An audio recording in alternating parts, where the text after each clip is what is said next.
Okay, so I'm gonna do a quick overview video, I guess.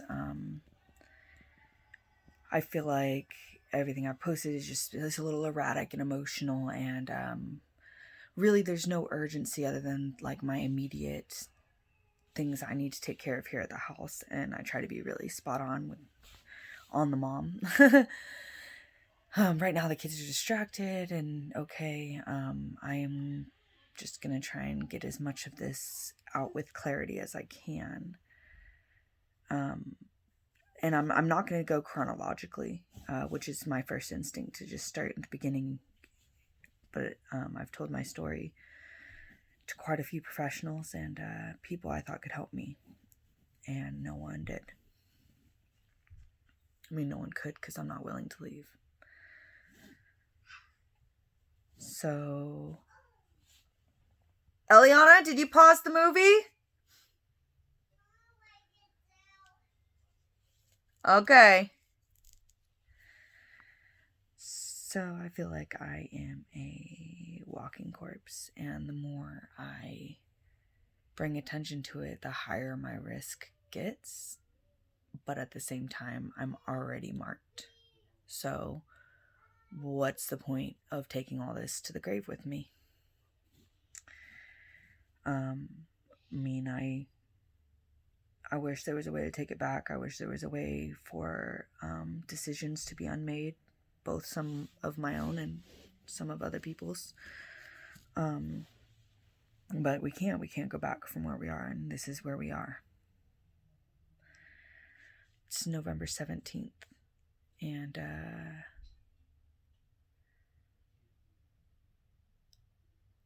I'm alive. I'm here to tell my story. I'm going to do my best to get it out there. I know I just wasted 2 minutes pre-leading this, and I'm probably not going to have very much time to record it, so let's get going, I guess. I don't really know where to start or what I've already said in videos. I guess get down to the names and the people. So this is the important one, I guess. Hope I don't run out of storage in my phone. I'm going to start with myself. My name is Denise Ratliff, and I was born. Oh, see, I'm going way back there, way back. I'm trying to tell you everything. I can't. I have to sum it up, and it's difficult. Okay, so in 2014,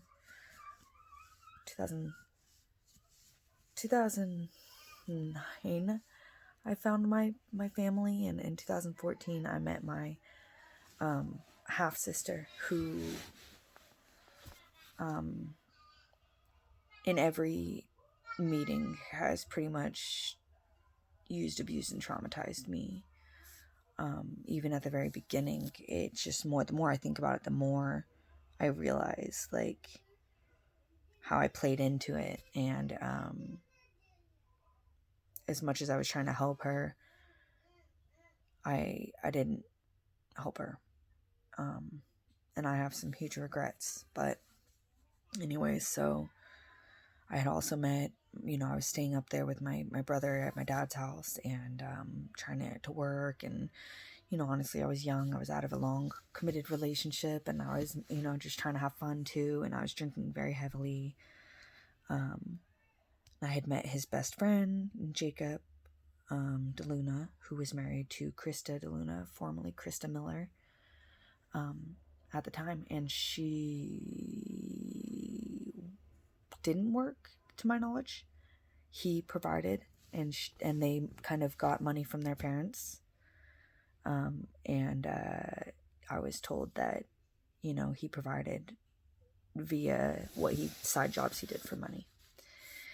And he described her as a selfish, mean, cheating, unfaithful person, although they had been together for like 7 years. He said he married her because she was doing meth and he was joining the military, and it just seemed like a good situation for them both to sober up and try to get a start at life. And I know that they've gone through different living situations together and different life trials together. Jacob's brother had died when he was younger, and he was eager to get away from that grief. Anyways, they had come back and lived not too far from Jacob's mother, but he still felt his home relationship with his mother and his family was in disrepair. And, you know, he wanted to be closer. She never wanted to do social events. Anyways, I ended up trying to be a friend to Jacob, and Jacob and I spend a lot of time together. He often travels to Santa Rosa and Ukiah and different places in the area around Lake County, and he would take me out, you know, and we were friends. We were honestly friends. I knew he was married, and he treated me with so much respect. I remember thinking, like, God, how nice and respectful he was, because even married men have disrespected me or tried to come at me and stuff, and I'm sure that had a lot to do with the way I carried myself. I directly equated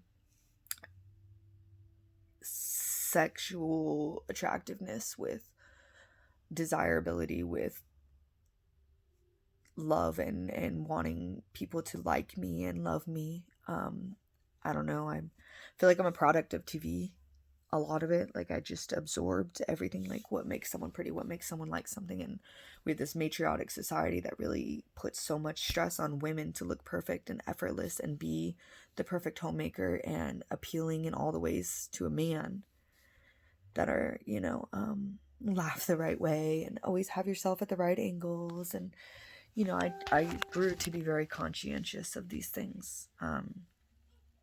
I was seeking out the love of my parents, who abandoned me. And I guess I carried that with me for life. And I know I did, because I have all kinds of abandonment issues, you know. I get, you know, feeling down sometimes just over things that are really not that big of a deal, just because to me it feels like I'm not that big of a deal. You know, I'm not important to anyone. No one really thinks about me. No one really loves me. But anyway, so Jacob was really respectful, and we started out as friends, and honestly, I was trying to help him find ways to communicate with his wife through her emotional trauma, and find ways to break up with her per his request. And I would facilitate him communicating with her. He would have, you know, how do I address this without triggering her? That, you know, how do I, you know, explain that I feel this way without her being hurt, you know, or feeling this way. And I lent the best of my knowledge that I could to him. And they were having ups and downs, and eventually, you know, Jacob and I had been together, and he's not leaving her. I'm getting frustrated. He's getting frustrated. You know, she's starting to suspect something, and I'm moving. I move out of my brother's house down to another prospective man who wanted to see me in Ukiah. And I was like, oh man, this guy is smart. He's funny. He's not like married. He's not hoeing around. He has a house and, you know, a good job, and he just wants me to be a stay-at-home mom, and he would give me a great life. So I was like, this is the kind of guy I need to be with. And I tried to Stockholm syndrome myself, essentially. Tried to fight my own inner desire to be with someone, to be with who I thought I should be with. And obviously that didn't work. I was drinking a lot, and I wasn't very attracted to this guy, and I hadn't given it my all, although I did try to cook and clean, manage the house, and garden, do whatever it is he wanted me to do. At some point, I just told him that it wasn't fair. I knew I wasn't attracted to him, and I had no intention of moving forward, and that I would continue to stay there and pay rent and to help with the chores and cook and clean, and even help him, you know, with dating sites, and to physically lose weight. And but I guess that came across as painful for him. I'm assuming, you know, it's worth noting that he knew I was with Jacob at some point too, and started acting vindictively as well. Just silly little things like, you know, letting Tupperware sit in his car for days on end and then putting it in the sink for me to have to open. I could go into detail about all the things that they had done, but I'm trying not to get lost in the details. It's the story that's important. What I've endured is what I've endured, and if I live long enough to tell it, I will, but I'm just trying to get through it. So at this point,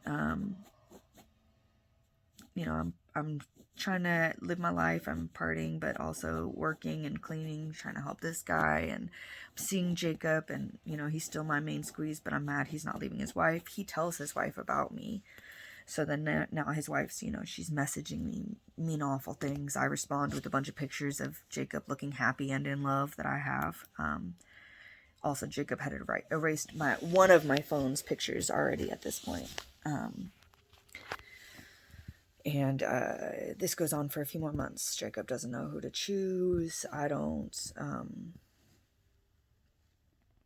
You know, he moves out at some point, and is staying at the place that used to be my brother's. And he pulls me aside. We're drinking heavily. My sister had just come into town, and these incidents were like days apart. She'd come into town. There was a situation where I was sexually uncomfortable. She had tried to come on to me, and I didn't even know how to talk about it, but I was drinking heavily, and he approached me to have a serious conversation when I was essentially trying to build up the courage to talk to him about what had happened to me. And we never talked about what happened to me. I prioritized what he was going, him, you know, as I do. And he talked to me. He talked to me about how his wife wasn't going to let him leave him and kept ripping up the divorce papers. And she wanted to do this thing. She had these crazy ideas, like about blenders that cut your hands or espresso machines that explode, you know, lawsuits, settlements. She wanted a settlement, money without the fame. And eventually she ran into a girl who, I don't know how she met this girl, but the woman had a truck driver husband who was cheating on her. And she wanted to get some insurance clause payout from the husband being hit, or the husband causing an accident, causing them to lose their